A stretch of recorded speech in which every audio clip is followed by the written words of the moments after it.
예, 소리가 잘 나옵니다. 예, 봄이 와서 아주 두꺼운 옷은 벗게 되었습니다. 우리 선조 이름이 봄인데 봄이가 오니까 봄이 왔다 그런 농담처럼 그런 이야기들을 합니다. 예, 하나님께서 그 계절의 흐름을 이렇게 잘 이끌어가고 따라가는 것을, 그리고 따뜻한 햇빛을 받는 것 참 좋은 기쁜 일이다 생각되었습니다. 오늘은 진정한 교제에 대해서 말하는데 어떤 필요성을 말하고 싶습니다. 제가 젊은 시절에, 그러니까 20대죠. 친구들 많이 전도했는데, 그리고 그때는 영적 부흥이 시작되던 시절이어서 그런지 전도하는 친구마다 교회를 이렇게 많이 다니게 되었습니다. 그 친구 중에 어떤 이들은 이제 보통 장로 또 목사까지 된 이들도 있습니다. 어떤 한 친구도 신앙생활 꽤 했는데 가끔 만나서 이야기도 하고 차도 마시고 또 밥도 제가 사주고 여기로 오라고 오면 음식점 가까운 데 가서 이렇게 하고 차도 마시고 그렇게 합니다. 그러니까 이쪽에 아주 기본적인 교제가 시작된 것이죠. 뭐 정기적으로 만나지는 않지만 기회 있을 때마다 이렇게 만나서 교제하고 대화하고 그랬습니다. 근데 어느 날은 자기가 어려운 이야기들을 하더라고요. 직장 이야기도 하고 가정 이야기도 하고 또 여기서 무슨 일을 하는데 도대체 일이 안 된다고. 뭐 그 사람 일이니까 제가 크게 간섭한 일은 아니지만 그 사람이 받은 어떤 그 심정적 문제는 같이 이야기를 할 수가 있는 거 아닙니까? 그래서 같이 이쪽 방향으로 가면 좋지 않겠느냐 그런 이야기들을 했는데, 그 뒤에 만나서 이야기를 들었더니 그래도 나름대로 기대한 만큼은 아니지만 잘 해결이 되었다는 이야기를 들었습니다. 점차 해결이 되어서 잘 마칠 수 있게 되었다 이야기를 이렇게 들을 수 있었던 것이죠. 저는 이런 내용을 통해서 아주 간단한 이야기지만 교제라는 것이 한 사람의 생애에 얼마나 중요한 것인지 이렇게 방향을 정해주는 일이니까 그것을 배울 수 있었습니다. 그러니까 그런 것들은 사실은 서로 도움도 받고 도움도 주고 하는 이런 원리들은 모든 인간에게 주신 하나님의 기본적인 원리입니다. 인간을 혼자 내 맘대로 무인도에서 내 맘대로 살다가 그냥 죽어라 그렇게 하시지 않고 서로 어울려서 살고 또 말도 하고 듣기도 하고 도움도 주고 도움도 받으면서 살도록 인간을 만드신 것이 하나님의 계획이라는 것이죠. 그런 쪽으로 이 교제의 필요성을 말하고 싶은 겁니다. 창세기 2장 18절을 보면 여호와 하나님이 이르시되 사람이 혼자 사는 것이 좋지 아니하니 그러셨습니다. 물론 이 말씀은 결혼에 대한 겁니다. 부부를 이루는 이야기를 하신 것입니다. 그러나 신자들 사이에도 적용되어지는 원리를 발견할 수가 있는 겁니다.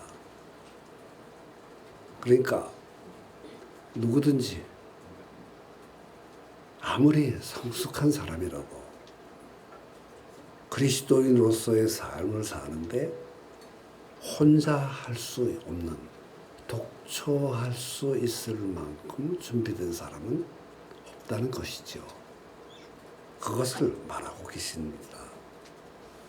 도움을 받지 않아도 될 만큼 능력이 있거나 영적 자원이 풍부한 사람은 없다는 말입니다.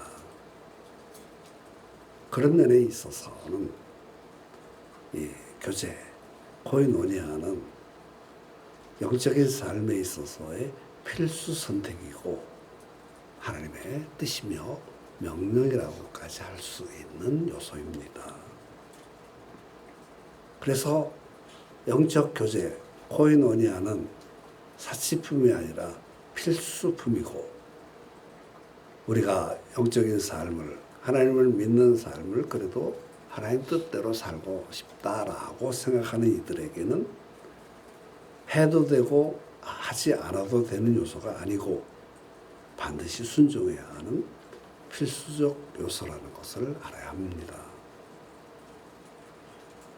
즉 영적 교제에 대해서 어떤 그 정의를 좀 간단하게 내려보겠습니다. 그리스도 안에서 구원받은 사람들이 너와 내가 받은 생명을 나누는 일이고 하나님이 우리들에게 개인적으로 주신 것들을 가슴에 깊이 품고 있다가 나눠주고 또 다른 사람이 그렇게 말할 때 듣는 일이고 그것이 교제라는 것이죠. 그러니까 가장 중요한 교제에 있어서 가장 중요한 핵심적 요소는 하나님이 나에게 주신 것들을 너와 내가 주고받는 것이다. 그렇게 정의 내릴 수가 있는 것입니다. 이것이 영적 교제의 가장 기본적인 것입니다. 많이 가지고 있는 이들은 많이 나눌 수 있겠고 또 적게 받은 이들도 나름대로 받은 작은 것들을 또 나눠줄 수가 있는 그런 것이죠. 이것이 교제의 핵심적인 요소다. 그렇게 말할 수가 있는 것입니다. 이것이 교제의 필요성이 되는 것입니다. 그래서 교제가 필요한 이유를 첫 번째로 이렇게 말하고 싶습니다. 즉, 교제가 필요한 이유는 이렇게 정의를 내릴 수가 있습니다. 우리가 하나님으로부터 받은 것들을 교제를 통해서 나누어 줄 때 다른 신자들에게 좋은 영향을 줄 수 있다 하는 것이죠. 또 내가 다른 사람이 자기가 하나님으로부터 받은 복스러운 것을 나눠줄 때 좋은 영향을 받을 수도 있다는 것이죠. 그러니까 아주 교제는 긍정적인 측면을 이해할 수가 있는 것입니다. 또 한 걸음 더 나아가서 이렇게 이야기할 수가 있습니다. 다른 신자들하고 성실하고 풍성한 친교를 나누게 되면 그 교제의 결과로서 하나님과의 관계성이 더 좋아질 수 있게 되는 것이죠. 그게 이 교제의 아주 중요한 요소가 되는 겁니다. 우리 다 여기 그렇지 않습니까? 교제를 받을 수도 있고 교제를 통해서 좋은 영향을 받을 수도 있고 내가 하나님으로부터 받은 풍성한 것을 이렇게 나눠줄 때 다른 이들에게 긍정적이고 창조적인 영향을 이렇게 줄 수도 있는 것입니다. 이게 교제의 필요성을 말해주고 있는 가장 중요한 이유가 되는 것이죠. 몇 가지 정도 교제가 필요한 이유를 말하고 싶습니다. 첫째로는 인격의 성숙에 도움이 됩니다. 다른 그리스도인들과의 아름다운 친교를 통해 더욱 풍성해지는데 여기서 영적인 성숙은 무엇과 동일시할 수 있는가 하면 인격의 성숙과 동일시될 수가 있습니다. 그러니까 내가 영적으로 성숙했다 그런 말은 다른 말로 표현하면 나의 인격이 조금 더 성숙해지고 있다라고 이해하면 됩니다. 신앙은 좋은데 사람은 이상하다 그런 말은 없는 겁니다. 그러니까 신앙이 평범하니까 그 사람의 인격도 평범한 것이지 영적으로 성숙하게 되면 그의 인격이 하는 행동이 조금 더 좋아져서 인격이 성숙하게 되는 것입니다. 이게 아주 위대한 요소가 되는 것이죠. 아무리 강조해도 지나치지 않은 요소입니다. 인격 교제가 필요한 이유는 교제를 통해서 뭐가 성숙한다고요? 신앙이 성숙하고 인격이 성숙하게 된다는 것이죠. 잠언 27장 17절을 보시면 철이 저를 날카롭게 하는 것 같이 사람이 그 친구의 얼굴을 빛나게 하느니라. 하나님이 우리 각자에게 주신 것들을 서로 나눌 때 우리의 마음과 생각이 자극받아서 더욱더 날카롭게 됩니다. 그러니까 날카롭게 된다는 것은 인격이 날카롭고 뭐 예리해서 그렇게 된다는 의미가 아니고, 칼이 날카롭지 않으면 쓸모 없잖아요. 그렇지 않습니까? 근데 날카로워져야 칼의 용도를 쓸 수 있는 것처럼 우리 인격도 겨우에 쓰기에 합당한 쓸모 있는 존재가 된다. 그런 것을 여기서 말하고 있는 겁니다. 왜? 우리 대부분이 좁은 범위 속에서 살고 있습니다. 그래서 그 좁은 범위가 우리의 인격을 형성해요. 그리고 그것이 굳어집니다. 그리고 다 세상은 그런 줄 알게 돼요. 세상 그렇게 살면 안 되는 거야. 그렇게 자기 나름대로 정의를 하고 삽니다. 그러나 교제를 하게 되면 저렇게 생각하는 사람도 있고 저렇게 살아가는 사람도 있구나. 저렇게 행동하고 저런 결과를 얻는 사람들도 있네. 그것을 조금씩 배우면서 성숙하고 온전해서 생각이 넓어져서 다르게 생각하는 거잖아. 나는 세상은 이렇게 사는 줄 알고 부모에게 그렇게 배우고 그렇게 살았어. 그런데 어떤 분 보니까 저렇게 살면서도 자기를 지키면서도 저렇게 사는 사람들이 있구나 하는 것을 영적 교제를 통해서 배우고 인격이 성숙하게 된다는 그런 요소가 되는 것입니다. 여러분 스티브 잡스 아시죠? 잡스. 네, 이름이 참 좋은 이름입니다. 직업을 많이 만들었어. 그래서 짭을 만든 사람이 그래서 짭스인지 하여튼 그 사람이 있습니다. 아주 어떻게 보면 천재적인 사람이라고 할 수 있죠. 우리가 누리고 있는 인터넷상의 모든 구조를 다 구상하고 만든 사람이 그 사람입니다. 근데 주변에 있는 이들이 젊은 시절에 잡스를 본 사람들이 사람은 천재인데 성질은 더러워서 옆에 있기 싫다고 그런 얘기들을 여러 번 들었답니다. 그러니까 인격이 성숙하지 않고 왜 무식한 사람, 자기가 알고 있는 것을 모르고 이해하지 못하는 사람을 인정해 주지 못해. 그래서 마구 공격하고 그냥 그래서 주변에 사람들이 별로 없었대요. 그리고 젊은 시절에는 그거 고치려고 티베트에 가서 명상 훈련까지 했대. 그 라마스들하고 이렇게 올려서. 근데 나중에 나이 들어서 이제 병 들어가지고 어려워서 이제 그리스도인이었죠. 그래서 신앙생활에 대해서 하고 인격이 성숙하면서부터는 자기하고 다른 사람들을 이해하기 시작했다는 거죠. 병들고 하나님을 믿고 의지하고 영적으로 성숙하면서 약하고 무식하고 모르는 사람들을 이해할 수 있게 되는 것이죠. 그런 관점을 어디서 이렇게 읽어보았는데 아주 자연스러운 그 정신적 성숙의 과정이었다고 생각합니다. 여기 우리 형제자매들도 그렇게 부모님들 종종 그렇죠. 그렇게 아멘 할렐루야만 찾아서 살아남을 수 있겠어. 제가 왜 이야기를 하는가 하면 우리 부친이 그 얘기를 많이 했습니다. 교회 가서 많이 사니까 부친이 늘 그런 얘기를 했습니다. 나도 교회 다녀봤어. 그거 다 목사들 돈 가져오라고만 하고 별로 아니더라. 그래 하면서 그 얘기를 많이 들었어요. 또 이제 그래서 그렇지 않은데 어쩌고 그러면 이부순서가 시작됩니다. 그게 제일 젊은 시절에 느꼈던 어떤 그런 면입니다.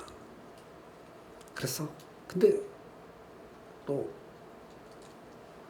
희한한 거는 나는 그게 싫은데도 그거 본받고 따르게 내가 결혼해서 아내를 대하는 거라든지 자녀를 대하는 거 이렇게 생각해보면 우리 아버지가 옛날에 나한테 했던 거 아내하고 자식들에게 하고 있는 거야. 그렇게 살아야 되는 줄 알았기 때문에 그렇지요. 근데 성경을 읽으면서 또 이렇게 아주 유명한 분들의 설교집을 많이 읽었습니다. 그리고 성숙한 이들이 쓴 글들도 많이 읽었습니다. 꾸준히 성숙하면서 그렇게 하지 않아도 이렇게 살고 존재하고 성공하고 말하면서 수 있는 길들이 이렇게 많은데 그렇게만 해야 되는 줄 그냥 남 위해 주는 거 다 소용없어. 그래서 내 자신만 생각하고 그것만 팍팍 긁어지 않아도 되는데 그 길을 배웠어요. 그래서 제 인격이 거기서 조금씩 변화되고 성숙하고 미숙함을 버리고 성숙함에 이르게 된 거예요. 그래서 인격이 형성돼서 제가 된 겁니다. 지금도 그렇습니다. 어제 이제 재미있는 이야기를 하면 잘 들으셔 주셔서 고맙습니다. 눈이 초롱초롱해서 이름을 다 초롱이라고 이렇게 불러드리고 싶습니다. 어제 이렇게 예배 끝나고 집에 도착하는데 누가 안녕하세요 우리 인사해요. 분명히 나한테 하는 거더라고. 쏙 봐서 그랬더니 나 모르는 놈이야. 중학생쯤 됐는데 그래서 그냥 지나갈까 그러다가 또 저도 조금 장난기가 좀 더해가지고 쏙 갔어. 그래서 나한테 인사한 거냐? 그랬더니 네, 저 인사 잘해요. 그래서 그러더라고 이놈이. 그래서 야, 나 아니까 멋있는 사람이 돼서 한 게 아니고 분명히 이거는 다른 목적이 있어서 인사한 거야. 너 나한테 아이스크림 사먹겠다고 돈 달라고 인사한 거지? 아따 그래. 농담처럼 한 거죠. 그랬더니 이놈이 저 그렇지 않습니다. 뭐 안 그래? 그래 보이는데 그랬더니 그러더라고. 나 삥 치는 거 아니에요. 좀 재밌는 생각에서 여러분이 좀 재밌는 놈이구나 싶어가지고 뭐 아니야. 야 요새도 삥 친다는 말 쓰냐? 그거 우리 때도 썼었어. 근데 지금도 쓰냐? 그랬더니 지금도 써요. 3명이 그랬더니 옆에서 그러더라고. 그래 삥은 안 치지만 아이스크림 사 먹도록 돈을 좀 줘야 되겠다. 그랬더니 1,000원짜리 내서 줬어. 그랬더니 성큼 받더라고. 그래서 머리 쓰다듬어서 그래 아이스크림 먹고 친구들끼리 재미나게 1,000원이면 셋이서 아이스크림 하나씩 먹지 사실은 못 먹습니다. 솔직히 나 주면서도 그래도 꼭 10,000원짜리 줄 수는 없잖아. 5,000원짜리나. 그래가지고 1,000원만 주고 그냥 셋이서 알아서 사 먹어라. 그랬더니 얘네들이 그래도 돈 줬다고 말이지 좋아가지고 그러더라. 그래서 왔습니다. 어제 있었던 일입니다. 아파트 단지 들어가고 거기서 애들 놀러 오거든요. 그랬던 일입니다. 그렇게 내가 가진 것 팍팍 가지고 하지 않아도 하나님이 주셔서 풍성하게 주신다는 거. 오히려 뭐 냈을 거 없으면서도 남 주는 거 어리석은 일일 수도 있지만 그거 제가 그리스도 안에서 성숙하면서 배운 것 중에 하나입니다. 그런 것들이 저는 제 자신이 내가 정말 변했는가 안 변했는가 하는 것을 돌아보면 그런 면들을 보면 저는 분명히 젊은 시절의 지금의 저는 조금 확실히 성숙하고 변화되지 않았나 그렇게 생각하고 있습니다. 여러분들도 그렇게 되시기를 바랍니다. 그리고 그것은 진실한 친교를 통해서 이루어질 수 있는 거라고 생각합니다. 두 번째로 교제가 필요한 이유는 사역의 효율성을 위해서입니다. 혼자서 하는 것보다 함께 일을 하면 무슨 일을 하든지 더 잘할 수 있게 됩니다. 전도서 4장 9절과 10절을 보시면 두 사람이 한 사람보다 나으면 그들이 수고함으로 좋은 상을 얻을 것입니다. 혹시 그들이 넘어지면 하나가 그 동물을 붙들어 일으키려니와 홀로 있어 넘어지고 붙들어 일으킬 자가 없는 자에게는 화가 있으리로다 하셨습니다. 본문은 혼자 일하는 것보다 두 사람이 일하는 것이 더 낫고 또 하나님의 상을 받는다고 말합니다. 협업이 효과가 있습니다. 서로가 위험할 때 도와줄 수 있다고 말합니다. 이 말씀은 얼마나 실질적인 내용입니까? 내게 주어진 일도 잘해야만 합니다. 그러나 다른 이들이 자기 일을 잘할 수 있도록 해 주어야만 합니다. 따라가기도 하지만 이끌기도 해야만 합니다. 이것은 어디서 되는가 하면 남을 이해하고 그의 능력을 인정해주고 그들이 자기에게 주어진 일을 잘할 수 있도록 해주어야만 합니다. 어디서 배우느냐? 어디서 이것을 배울 수 있느냐? 여러분, 교제를 통해서 배울 수가 있습니다. 대단히 중요한 겁니다. 그러니까 이 교제라는 것은 어떻게 보면 이렇게 내가 실수해도 그 실수가 그렇게 크게 드러나지 않는 분위기 속에서 배울 수 있는 겁니다. 그래서 그것이 익숙해졌을 때 직장이나 또 가정이나 이런 곳에서도 그렇게 드러낼 수가 있게 되는 것입니다. 그러니까 이 교제라는 것은 교제하는 일에 있어서 성숙하고 거기서 배운 진리들을 통해서 더 큰 일을 더 많이 그리고 더 많이 할 수 있게 됩니다. 이것을 이해해야만 합니다. 예수님이 그렇게 하셨습니다. 복음서를 보게 되면 혼자서 하시다가 나중에 팀을 이뤄서 팀을 통해서 일하시고 또 나중에 그 팀이 퍼져서 전 세계를 복음으로 이렇게 휩쓰는 일을 하셨단 말이죠. 이게 사실은 지하훈련의 위대한 원리가 되는 거예요. 자기 혼자 다 나 없으면 안 돼 생각하고 자기 혼자 모든 일을 다 하려는 사람은 너 혼자 해봐 별거 아니야.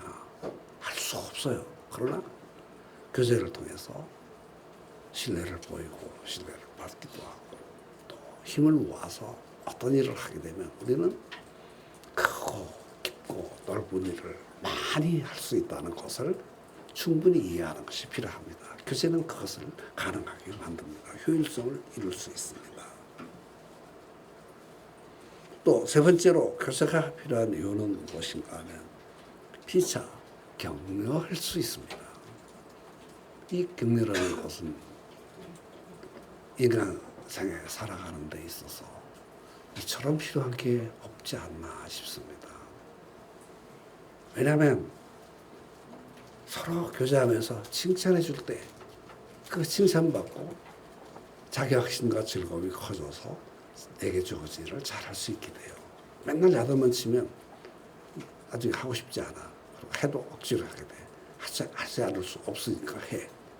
그러나 교제가 칭찬과 격려를 받게 되면 거기서 받은 격려와 칭찬이 내게 주어진 사람들을 잘할 수 있게 되는 거예요. 이게 왜냐하면 인간은 기계가 아니야. 기계는 기계로 거예요. 새끼도 비싸기만 하고 말이야. 어? 일은 잘못하고 말이지. 이게 때려 부숴버릴 거야 이러면 기계. 아 그래도 그냥 상관없이 일해. 기계니까 하고 인격이 없으니까 막 욕하고 쌍욕 퍼보고 막 때려 부숴버릴 거야. 해도 뭐 그냥 지게를 그냥 이렇게 해. 기계니까.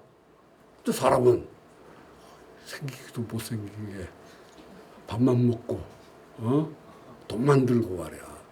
봉급만 뜯어가고 말이야. 그런 일이 1년만 들으면 다 도망갈 거야. 인간은 그런 존재예요.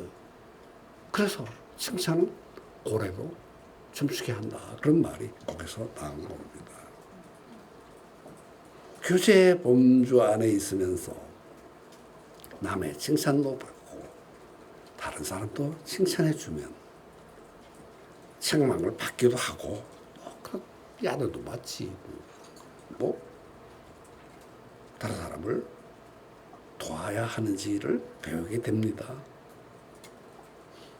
그리고 우리 세상 살면서 여러 가지 일들을 겪습니다. 예, 제가 가정 이야기 했으니까 또 이야기해보면 부모님들에게 이야기를 들을 때가 있습니다. 좋은 교훈도 주시지만 어떤 데 듣는 말이 이렇게 마음에 들지 않을 때도 있습니다. 이 부모들이 이렇게 자식이 무슨 일 벌리면 앉아서 야단만 치지 왜 그런 일이 있었는지에 대해서 이렇게 충분히 대화해주고 그런 부모들은 참 적은 것 같습니다. 왜 그렇게 했냐? 너 이렇게 됐는데 왜 그랬지? 이렇게 됐어요. 그래 그까지 그 이야기를 들어보고 시간이 많이 걸리는 일이에요. 내 자식이니까 딱 두고 그래서 그랬구나. 알아들었다. 야 근데 그렇게 하면 어떻게 되겠냐? 다른 사람들이 너 이렇게 내가 보기엔 생기기도 잘생기고 멋지고 머리도 나쁘지 않고 좋은 아이인데 네가 여기서 그렇게 했던 것처럼 다른 데서 그렇게 하면 다른 사람은 너를 어떻게 생각하겠냐? 네 생각은 어떠냐? 그래서 자기 스스로 자기가 하고 있는 일들이 무엇을 보여주었는지에 대해서 충분히 이해하도록 대화해주는 부모들은 참 적은 것 같습니다. 그렇지 않죠? 나도 바쁘고 너도 바쁜데 간단하게 끝내자. 그래서 그냥 일도양단식으로 막 해버리고 끝냈죠. 나는 자식의 문제에 있어서는 조금 어리다는 것을 전제로 두고 볼 때 충분한 대화와 교제가 필요해서 스스로 생각하고 이해할 수 있도록 해주는 것이 필요하다고 생각합니다.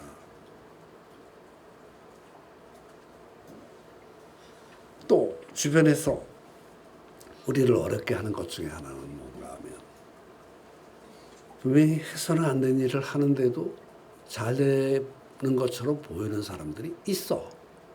그러면 한편으로 저 새끼 왜 저러나 그러면서도 한편으로는 나도 한번 저렇게 해볼까 하는 마음이 들기도 한다고요.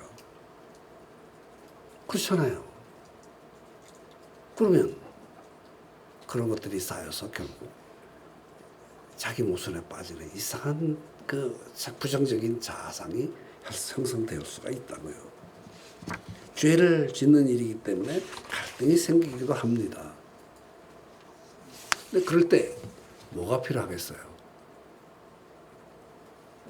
인생을 성실하게 살면서도 하나님의 축복을 받은 이들이 있다는 것을 보여주는 그 예를 충분히 배워야 돼요.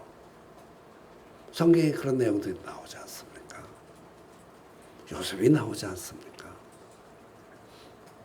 그들의 아름다운 삶을 주고받으면서 교제할 때 우리는 온전히 성숙하게 되는 것입니다. 교제를 통해서 그런 것들을 누릴 수가 있는 것이죠. 그리고 그런 것들이 우리를 격려해서 우리가 하나님 그리스도 안에서 온전한 성숙으로 예수 닮은 모습으로 세워갈 수가 있는 것입니다. 또 교제의 필요성의 네 번째로는 죄를 이길 수 있는 능력을 줍니다. 성도들 앞에 놓여 있는 죄들을 교제에서 받은 감동과 교훈을 통해서 이길 수가 있다는 것입니다. 죄는 무엇이라고 정의할 수 있습니까? 하나님의 분명하신 뜻에서 어그러지는 것이 죄입니다. 그리고 성경이 죄에 대해서 지적하고 있는 이유는 그것이 당장은 아니어도 죄의 길을 따라서 계속하게 되면 궁극적으로 내 앞에 불행을 가져다 주기 때문에 그렇게 해서는 안 된다고 이야기를 하시는 거예요. 그리고 서로 교제할 때 죄의 유혹으로부터 우리를 지키고 어떻게 해서는 안 되는구나 하는 것을 깨닫고 그것을 피하게 되고 결국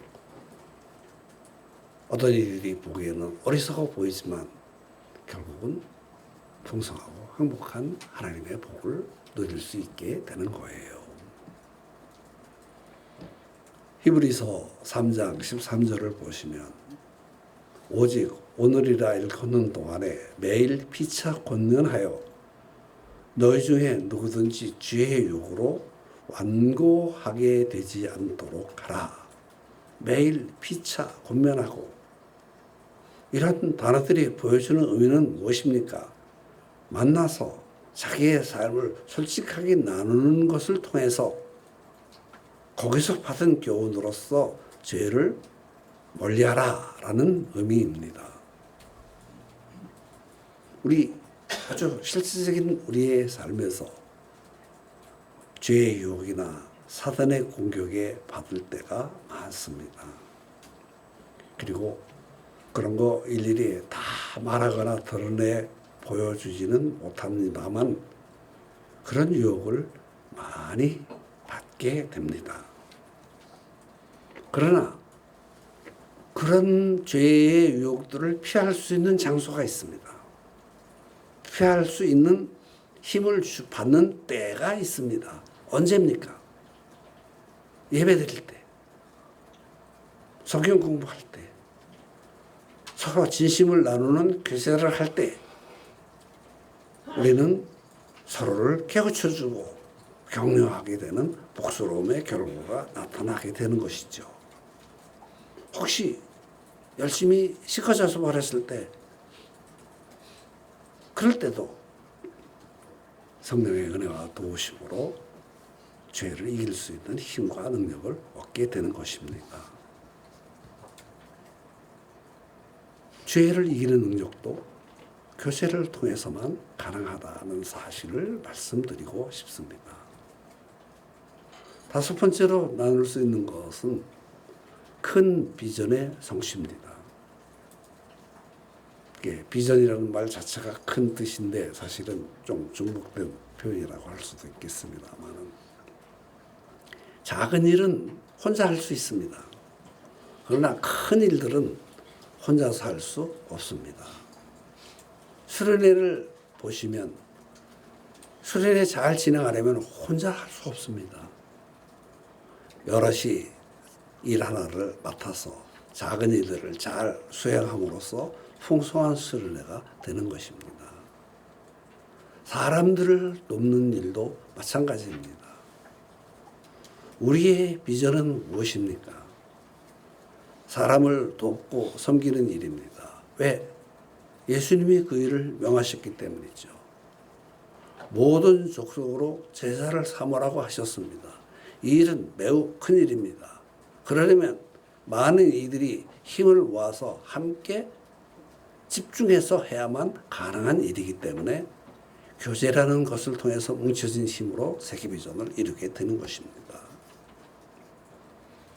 마태복음 9장 37절, 38절을 보시면 이에 제자들에게 이르시되 추수할 것은 많되 일꾼이 적으니 그러므로 추수하는 주인에게 청하여 추수할 일꾼들을 보내주소서 하라 하시니라. 추수할 일꾼이 필요합니다. 그러나 추수할 일꾼이 되는 과정도 여러분 저 많이 해봤습니다. 혼자 도와가지고 안 돼요. 여럿이 도와줘야만 돼. 그러니까 혼자는 못하는 거야.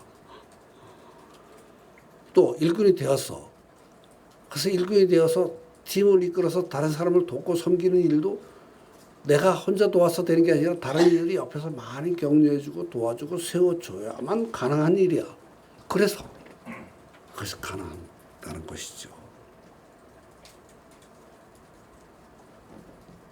형제자매 여러분, 세계 비전 이야기하면 반드시 따라오는 단어가 팀워크입니다. 그리고 팀워크 하면 반드시 또 따라붙는 단어가 코이노니아입니다. 코이노니아를 잘함으로써 팀워크를 성실하게 아주 성실한 팀워크를 이루고 성실한 팀워크 있는 곳에 세계비전이 이루어진다는 사실을 잘 이해하는 복스러운 본들이 되시기를 바랍니다. 여섯 번째로 나누고 싶은 것은 마지막인가요? 뭔가 하면 믿음의 성숙입니다. 이것도 굉장히 중요한 부분이죠. 앞에 있는 내용 반복되지 않습니다. 이것은 아주 중요한 내용으로 됐습니다. 그러니까 교제권 밖에서 혼자 신앙생활에서 믿음이 성숙한 이들이 있을 수 있을 거예요.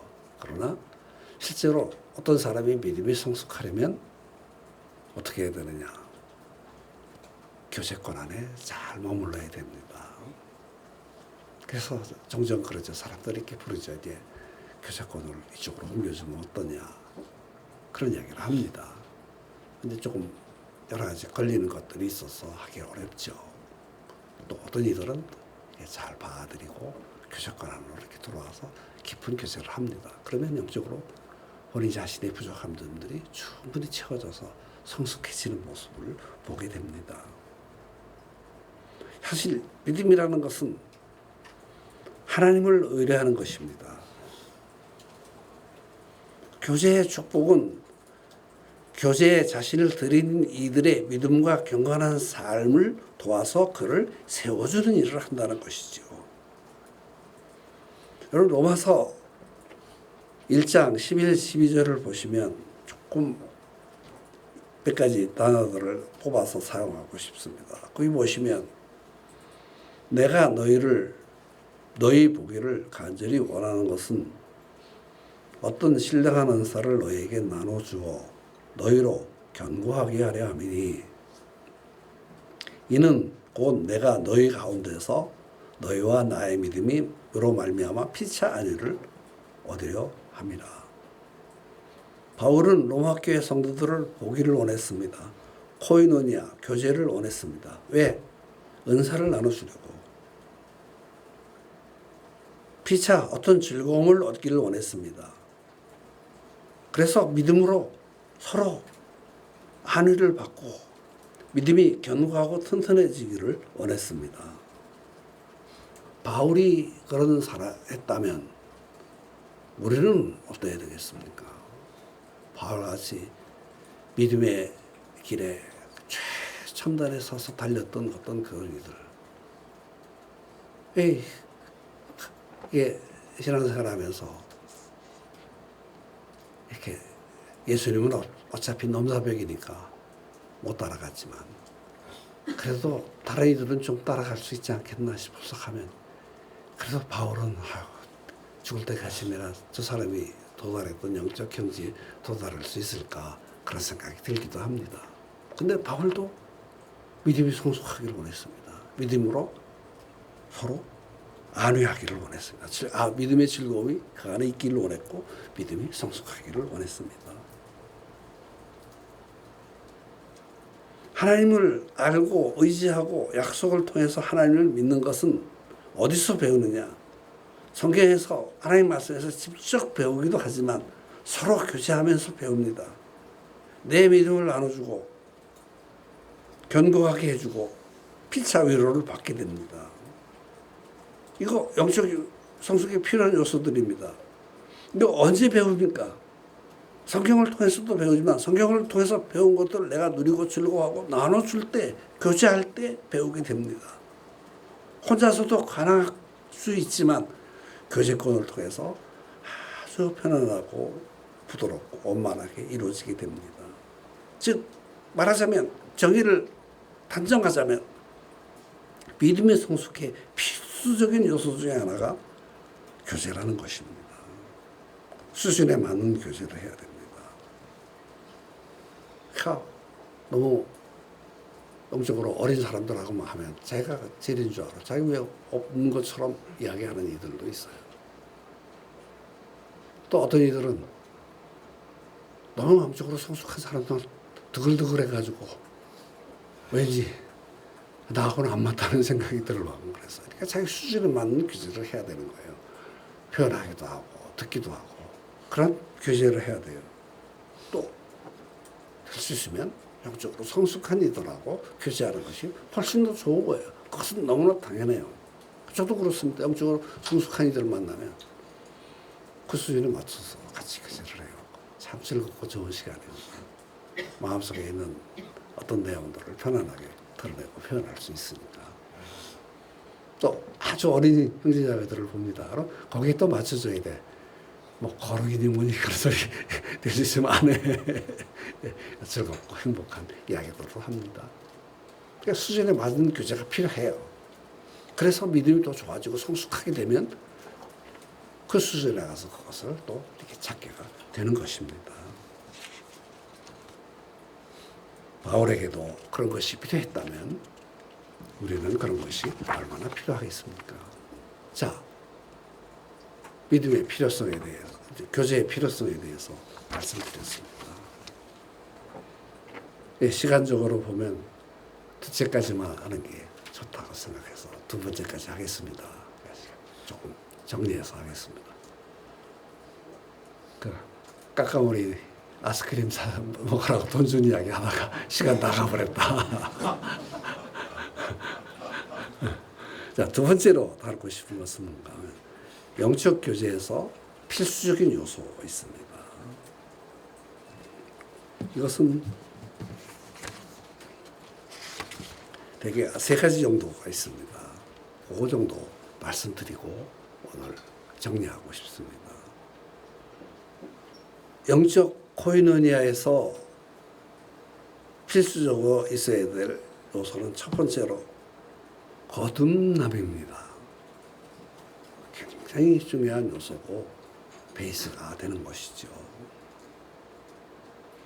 그러니까 정의를 내린다면 하나님의 생명의 본질을 내가 받아 가지고 있어야 합니다. 히브리서 10장 16절을 보시면 주께서 이르시되 그날 후로는 그들과 맺을 언약이 이것이라 하시고 내 법을 그들의 마음에 두고 그들의 생각에 기록하리라 하신 후에 하셨습니다. 그 마음속에 하나님의 법이 심겨진 사람이 있습니다. 그 마음에 하나님의 생각이 그의 생각에 기록된 사람들이 있습니다. 하나님으로부터 하늘의 영적 본질을 받아 가진 이들이 있습니다. 그런 이들끼리 영적 교제가 가능합니다. 대단히 중요한 기본적 요소가 됩니다. 종종 어떤 이들을 만납니다. 분명히 교회 다니기도 하고 교회 직분도 있고 또 신앙생활을 나름대로 한다고 이야기를 합니다. 그러면 영적인 이야기들 하고 이 얘기 저 얘기를 하다 보면 이상하게 대화가 원활하게 진행이 안 됩니다. 그런 이들이 있어요. 왜 그런지 하여튼 이렇게 뭔가 막힙니다. 그래서 내가 문제가 있나 그렇게 생각했는데 제가 많은 경험을 하고 영적으로 성숙하면서 깨닫게 된 것은 무엇인가 하면 아 그렇구나. 본질이 다르구나. 바라보는 것이 다르구나. 저는 영원한 것을 바라보고 하나님의 은혜를 바라보고 도우심을 기대하고 또 하나님께서 내게 주신 목표 예수 그리스도 닮는 것을 바라보고 그 길을 따라서 천천히 가는데 그 사람은 나하고는 포인트가 생각하는 관점이 다른 경우가 많이 있습니다. 아마 어떤 교회 다니다가 여기 오신 분들도 좀 다르게 느끼는 일은 거기에 있을 것입니다. 본질적으로 생명의 본질을 경험하지 못한 사람들과는 영적으로 교제하기가 어렵다는 것을 배우게 됩니다. 자, 이런 질문을 하면 자기 자신을 돌아볼 수 있습니다. 내 안에서, 내 속에서 내가 진심으로 원하는 것이 무엇이냐 하는 것을 한번 찾아보십시오.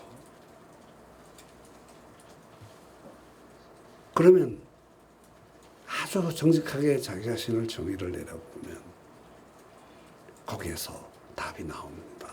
그것을 한번 돌아보시라고 권하고 싶습니다.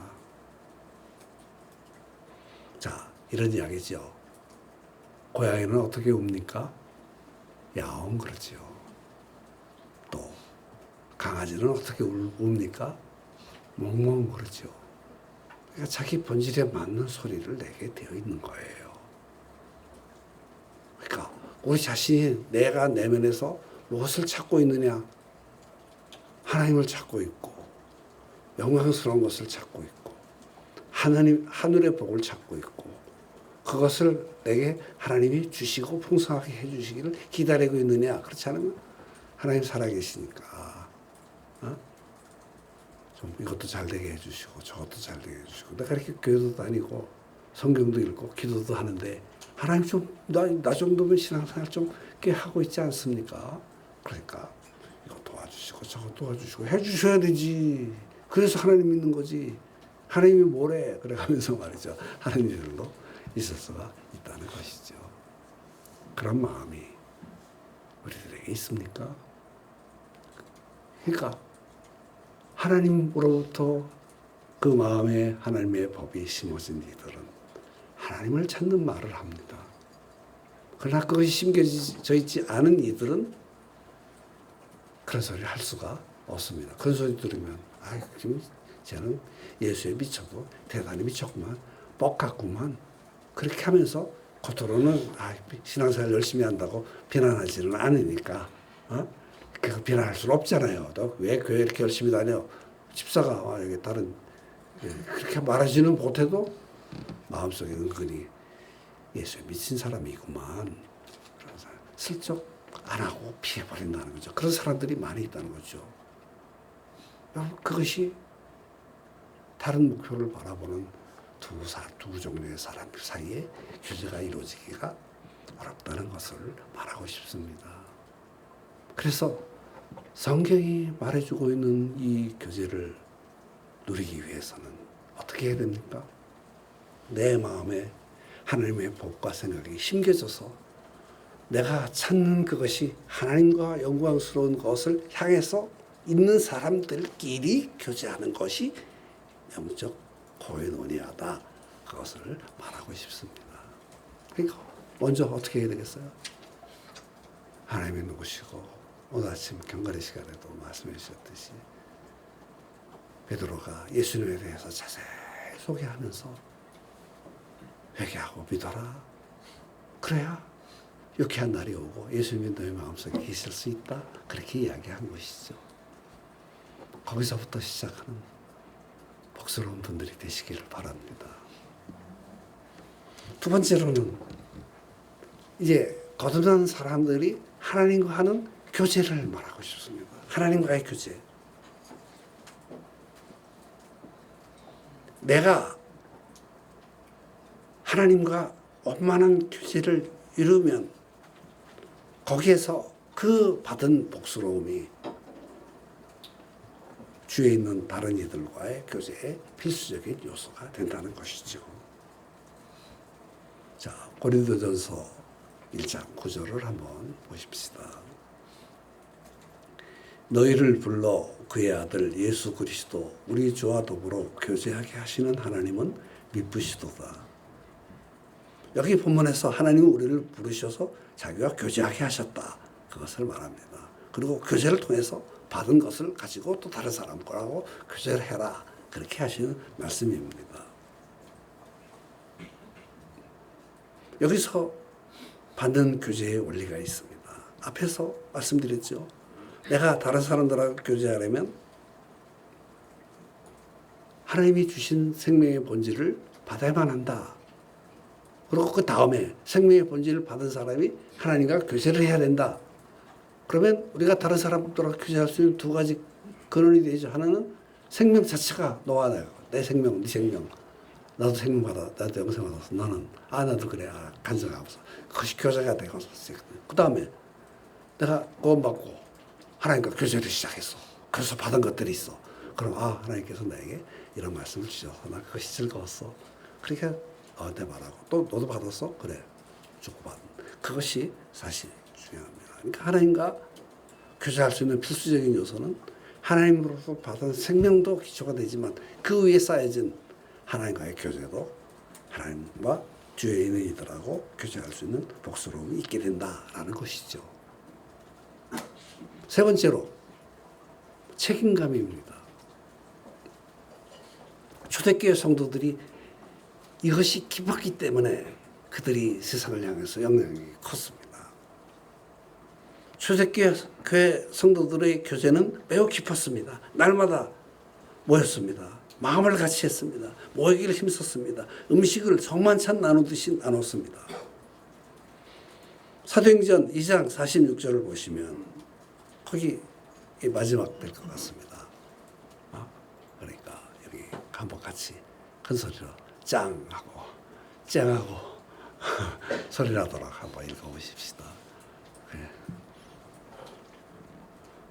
좋은 사람 없나 이렇게 해서 한번 감시의 눈으로 본 다음에 자 같이 한번 봅시다. 읽습니다. 시작. 날마다 마음을 같이하여 성전에 모이기를 힘쓰고 지체를 하게 되며 기쁨과 순전한 마음으로 음식을 먹고. 여기서 말씀하시지 날마다 마음을 같이하고 모이기를 힘쓰고 성전에 모이기를 힘쓰고 떡을 떼고 떡 뗀다는 말은 성만찬 수준을 말합니다. 그리고 어떻게 합니까? 기쁘고 순전한 마음으로 음식을 먹었다 이렇게 말하고 있습니다.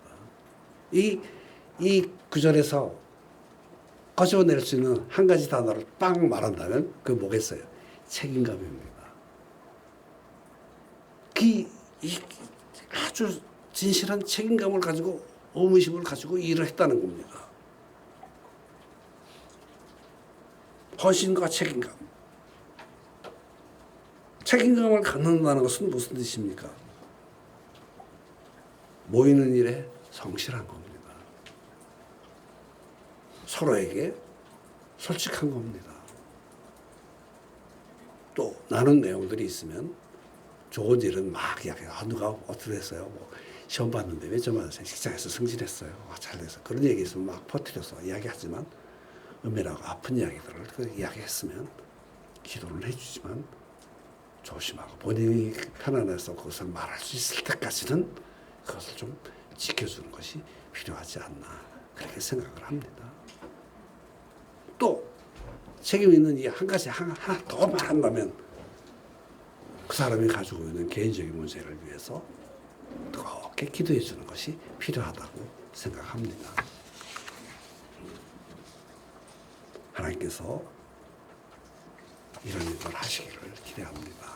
그리고 이런 직교는 실제로 보면 아주 소수의 사람으로부터 시작되어진다는 것을 이해했으면 좋겠습니다. 이제 조금 불안한 마음이 없지 않았는데 그냥 뭐 어쩌겠습니까? 시간을 맞춰야 되죠. 이 정도로 마치고 적용으로 들어가겠습니다. 적용. 교대 필수 요소 6가지를 나눴습니다.